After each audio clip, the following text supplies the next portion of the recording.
En las aguas del Mediterráneo, donde el sol abrasa las olas y el viento susurra secretos de antiguas civilizaciones, se libró una batalla que cambiaría el rumbo de la historia naval española.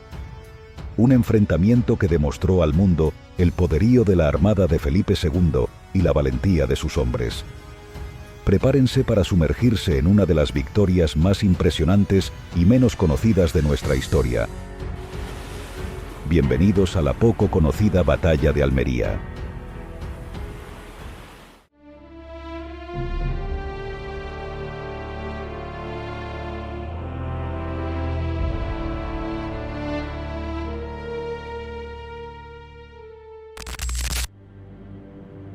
Corría el año 1591. Europa era un hervidero de conflictos y alianzas cambiantes. España, bajo el reinado de Felipe II, se encontraba en el cenit de su poder, pero también enfrentaba desafíos en múltiples frentes. La guerra de los 80 años contra los rebeldes de los Países Bajos estaba en pleno apogeo, y desde 1585, la corona española también se hallaba enzarzada en un conflicto con Inglaterra. El Mediterráneo, otrora escenario principal de la pugna entre la Cruz y la Media Luna, había cedido protagonismo al Atlántico. Sin embargo, sus aguas seguían siendo cruciales para el comercio y la estrategia militar española. Los ingleses y holandeses, conscientes de esta importancia, habían comenzado a aventurarse más allá del estrecho de Gibraltar, amenazando las rutas comerciales españolas y hostigando sus puertos.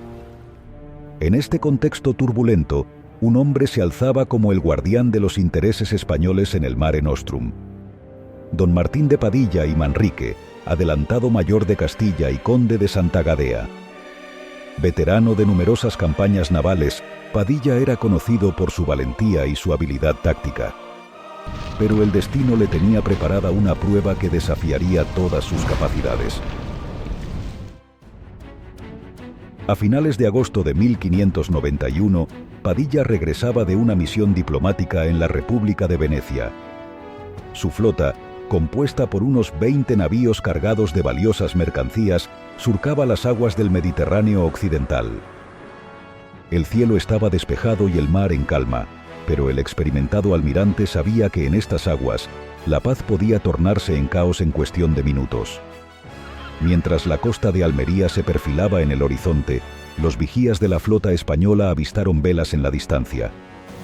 Al principio, parecían ser naves mercantes comunes, pero conforme se acercaban, la verdad se hizo evidente. Era una flota anglo-holandesa de considerable tamaño, compuesta por unos 35 navíos. Padilla se enfrentaba a una decisión crucial.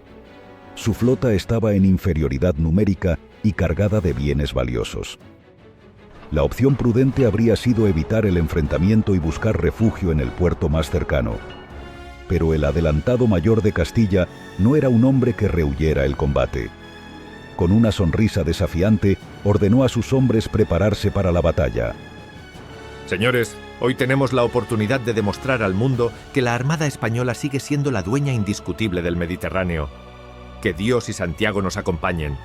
Mientras el sol comenzaba a descender hacia el horizonte, tiñendo el cielo de tonos rojizos, las dos flotas se aproximaban inexorablemente. El escenario estaba listo para una batalla que pasaría a la historia como uno de los momentos más gloriosos de la Armada Española. El 28 de agosto de 1591, las aguas del Golfo de Almería se convirtieron en el escenario de un enfrentamiento que quedaría grabado en los anales de la historia naval.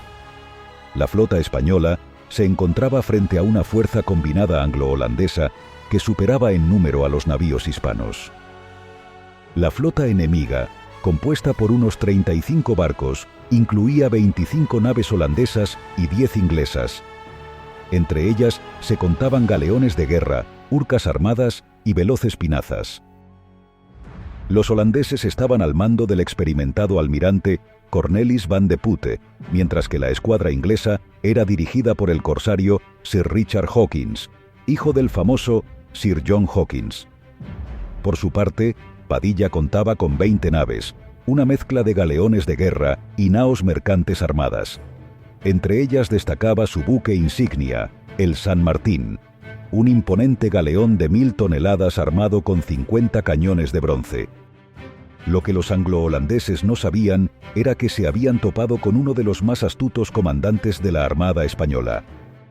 Padilla, al observar que la flota enemiga se encontraba realizando maniobras de entrenamiento, vio una oportunidad única. En lugar de adoptar una postura defensiva, como dictaría la lógica ante una fuerza superior, el adelantado mayor de Castilla optó por una estrategia audaz: un ataque sorpresa con toda la fuerza de su flota. A las 4:30 de la tarde, con el sol de la tarde a sus espaldas, Padilla dio la orden de ataque. Los cañones españoles rugieron al unísono, lanzando una devastadora andanada contra los desprevenidos anglo-holandeses. El humo de la pólvora oscureció el cielo, mientras las balas de cañón silbaban en el aire, sembrando el caos y la destrucción entre las filas enemigas. La sorpresa fue total.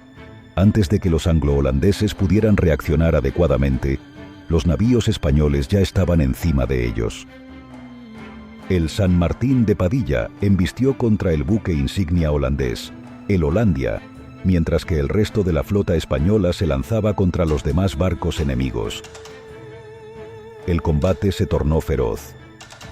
Los cañones tronaban sin cesar y las balas de mosquete resonaban por todo el Golfo. Los marinos españoles, envalentonados por la audacia de su comandante, luchaban con un fervor casi sobrehumano. A las 6 de la tarde, apenas hora y media después del inicio del combate, la batalla ya estaba decidida. La estrategia de Padilla había funcionado a la perfección. La flota anglo-holandesa, cogida por sorpresa y desorganizada, no pudo hacer frente al ataque coordinado y feroz de los españoles. Cuando el sol se puso sobre el Golfo de Almería, el mar estaba teñido de rojo y salpicado de restos de naufragios. La victoria española era absoluta. De los 35 navíos enemigos, 20 habían sido capturados, incluyendo 17 holandeses y 3 ingleses. El resto había sido hundido o había huido en completo desorden. Las bajas enemigas fueron cuantiosas. Se estima que unos varios cientos de hombres perdieron la vida, mientras que casi 1000 hombres fueron capturados, incluyendo al almirante holandés e inglés. Las pérdidas españolas, en cambio, fueron sorprendentemente bajas. Apenas 50 muertos y un centenar de heridos. El botín capturado fue impresionante. Además de los navíos, los españoles se hicieron con más de 300 piezas de artillería, grandes cantidades de municiones y provisiones, y un tesoro en mercancías valorado en más de 200.000 ducados. Mientras las estrellas comenzaban a brillar en el cielo nocturno, don Martín de Padilla contemplaba el resultado de la batalla desde la cubierta del San Martín. La victoria había sido completa, pero el astuto almirante sabía que esto era solo el comienzo. La guerra en el Mediterráneo estaba lejos de terminar y nuevos desafíos aguardaban en el horizonte. Don Martín de Padilla, erguido en la proa de su navío, era la viva imagen de la victoria. Detrás de la flota española, remolcados por gruesos cabos, venían los navíos capturados. El espectáculo era impresionante. 20 barcos enemigos ahora formaban parte del botín español cuyo pabellón habían sido sustituidos por la Cruz de Borgoña. La noticia de la victoria se extendió como la pólvora por toda España y pronto llegó a la corte de Felipe II en el Escorial. El rey, conocido por su sobriedad, no pudo ocultar su satisfacción. Ordenó que se cantara un Te Deum en la Catedral de Toledo y que se realizaran celebraciones en todas las ciudades importantes del reino. El impacto de la batalla fue inmediato y profundo. La captura de 20 navíos supuso un duro golpe para el comercio holandés e inglés en el Mediterráneo.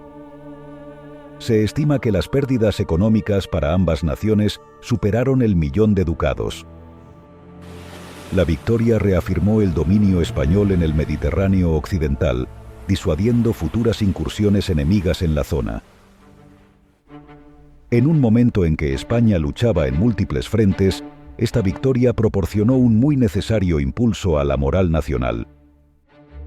La noticia de la victoria se extendió por toda Europa, aumentando el prestigio de la Armada española y de don Martín de Padilla en particular. Los casi 1000 prisioneros capturados en la batalla fueron objeto de intensas negociaciones diplomáticas. El almirante Van de Putte y Sir Richard Hawkins, como prisioneros de alto rango, recibieron un trato acorde a su estatus. Fueron trasladados a Madrid, donde permanecieron cautivos en condiciones relativamente cómodas mientras se negociaba su rescate. La mayoría de los marineros holandeses e ingleses capturados fueron enviados a las galeras españolas, donde sirvieron como remeros. Sin embargo, aquellos que poseían habilidades útiles, como carpinteros navales o artilleros, fueron invitados a unirse a la Armada española, una oferta que muchos aceptaron ante la perspectiva de una vida mejor. Para don Martín de Padilla, la batalla del Golfo de Almería marcó el punto culminante de su carrera naval.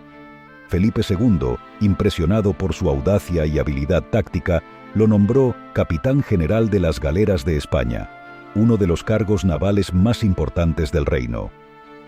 En los años siguientes, Padilla continuaría defendiendo los intereses españoles en el Mediterráneo.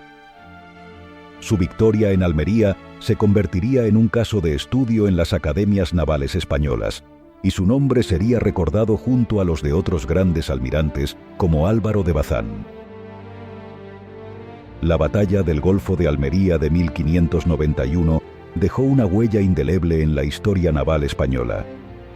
Demostró que, a pesar de los reveses sufridos, España seguía siendo una potencia naval formidable. Esta victoria también sentó las bases para futuras operaciones españolas en el Mediterráneo.